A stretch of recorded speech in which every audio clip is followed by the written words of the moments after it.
মই গম পাইছো যে অসমৰ মুখ্যমন্ত্ৰী বিপদত পৰিছে। অসমৰ মুখ্যমন্ত্ৰী পৰহি দিল্লীলৈ গৈছিলে। এইবাৰ অতি সন্তৰ্পণে অতি মনে মনে। আগতে তেখেতে প্ৰাইম মিনিষ্টাৰে ফোন কৰিলেও আমাক টুইটাৰত জনায়। আগতে তেখেতে হোম মিনিষ্টাৰে ফোন কৰিলেও টুইটাৰত জনায়। এইবাৰ তেখেতে হোম মিনিষ্টাৰক লগ ধৰিছে আৰু প্ৰাইম মিনিষ্টাৰক লগ পালে নে নাই মই নাজানো, কিন্তু আশ্চৰ্যকৰভাৱে অসমৰ মুখ্যমন্ত্ৰীয়ে দিল্লী যাত্ৰাটো অতি গোপনে ৰাখিছে। আশ্চৰ্যকৰ ঘটনা। বোধহয় মই যিমান দূৰ গম পাইছো প্ৰধানমন্ত্ৰীয়ে তেওঁক এইবাৰ সাক্ষাতেই নিদিলে। তেখেতে গৃহমন্ত্ৰীক সাক্ষাৎ কৰিলে আৰু বোধহয় তেখেতে গৃহমন্ত্ৰীক সাক্ষাৎ কৰি অসমৰ কাৰণে যিখিনি উলিয়াই আনিব লাগে সেইখিনি উলিয়াই আনিব নোৱাৰিলে কাৰণে তেখেতে উপায়বিহীন হৈ অৰুণোদয় 2500 টকালৈ বৃদ্ধি কৰিছে আমাৰ এই 4খন জিলাৰ কাৰণে। আজি অসমৰ অৱস্থাটো আপোনালোকে এই ফটোখন চালে বুজি পাব। এই ফটোখন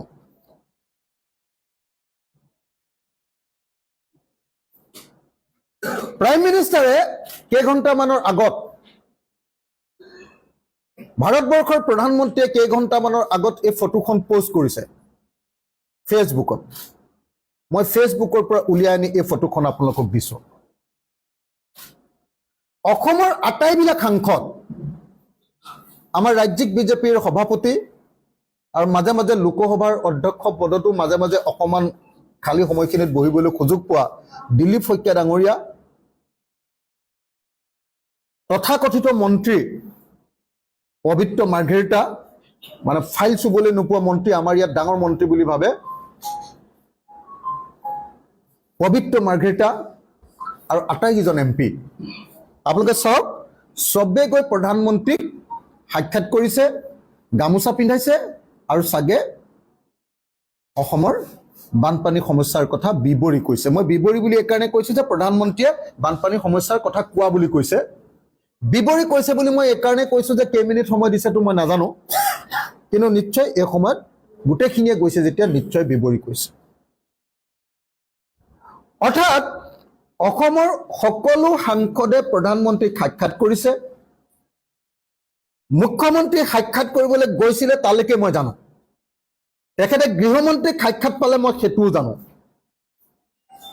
প্ৰধানমন্ত্ৰীয়ে বোধহয় তেওঁক সাক্ষাৎ নিদিলে, দিলে যদিও মই নাজানো। দিলে যদিও তেওঁ মনে মনে ৰাখিছে, তাৰ অৰ্থটো হ'ল তেখেতক কোনো সঁহাৰি নিদিলে। সেইকাৰণে তেখেতে চাগে এমপি বিলাকক কৈ প্ৰধানমন্ত্ৰীক সাক্ষাৎ কৰাইছে। আপোনালোকৰ নিশ্চয় সকলোৰে মনত আছে যে আমাৰ প্ৰধানমন্ত্ৰী, আমাৰ গৃহমন্ত্ৰীয়ে কৈছিলে যে বানমুক্ত অসম তেওঁলোকে আমাক দিব। সেইকাৰণে বিজেপিক আমি ভোট দিব লাগে। এতিয়া বানমুক্ত অসম নহয়, অসমৰ ইতিহাসৰ আটাইতকৈ ডেভাষ্টেটিং ফ্লাড, অসমৰ ইতিহাসৰ আটাইতকৈ ডাঙৰ জলপ্ৰলয় 2004 চনত গোৱালপাৰাৰ বলবলাত হৈছিলে। তাতকৈ বেছি ডাঙৰ জলপ্ৰলয় তাত এখন জিলাত হৈছিলে, ইয়াত আমাৰ 3খন জিলাত হৈছে। তাতকৈ ডাঙৰ জলপ্ৰলয় এবাৰ অসমত হৈছে, আৰু অসমৰ জলপ্ৰলয়ৰ বিষয়ে ক'বলৈ প্ৰধানমন্ত্ৰীক অসমৰ সকলো এমপি যাবলগীয়া হৈছে। অসমৰ সকলো এমপি যাবলগীয়া হৈছে। অনুগ্ৰহ কৰি কথা নাপাতিব না। এই জলপ্ৰলয়ৰ কথা, ডেভাষ্টেটিং ফ্লাডৰ কথা ক'বলৈ যাবলগীয়া হৈছে।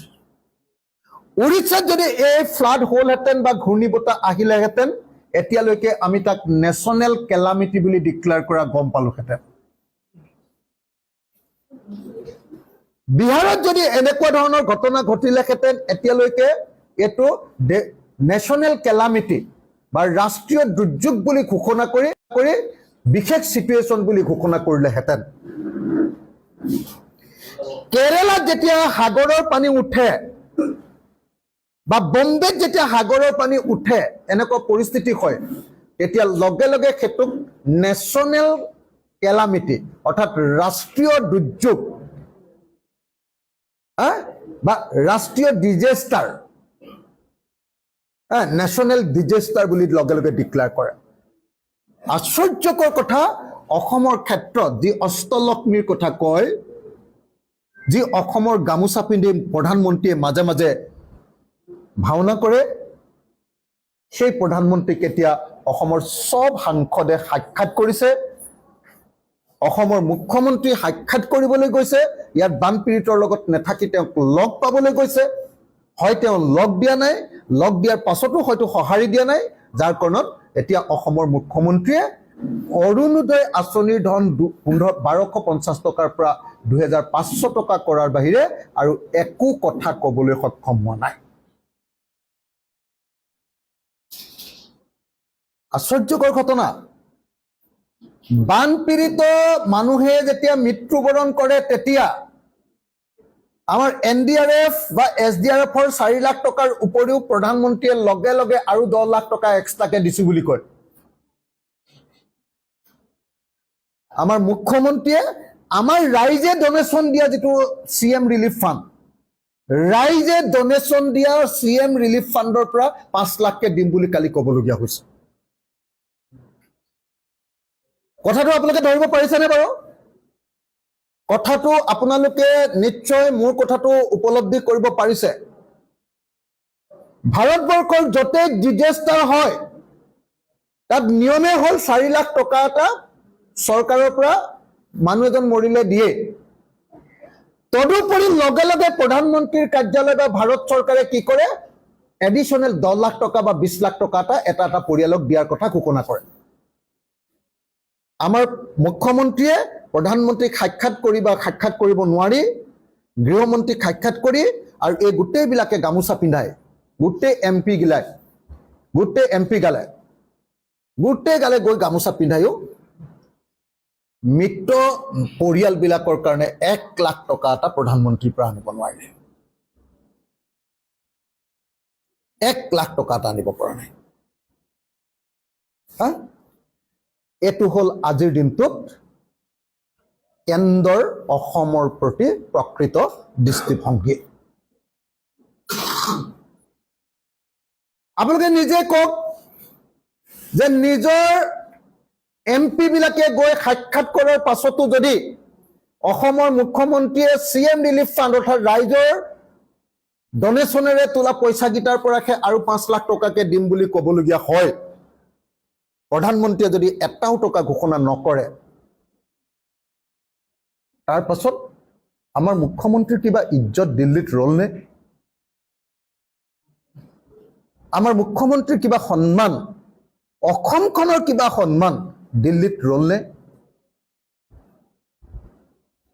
সেইকাৰণে মই আমাৰ আটাইতকৈ বেছিকৈ ক্ষতিগ্ৰস্ত এটা সমষ্টিৰ বিধায়ক হিচাপে অসমৰ মুখ্যমন্ত্ৰীক স্পষ্ট ভাষাৰে জনাইছো যে 15,000 টকা নহয়, প্ৰতিটো ক্ষতিগ্ৰস্ত পৰিয়ালক 10 লাখ টকাকে আপুনি দিব লাগিব। যদি নিদিয়ে অসম বিধানসভাৰ টেবুলৰ ওপৰত যেনেকৈ উঠিছিলো, মই আপোনাৰ কাৰ্যালয়ৰ টেবুলৰ ওপৰতো উঠিম। কথা খাটাং। মই শিৱসাগৰৰ ৰাইজক লগত লৈ গৈ মুখ্যমন্ত্ৰীৰ ঘৰ ঘেৰাও কৰিম। কথা খাটাং।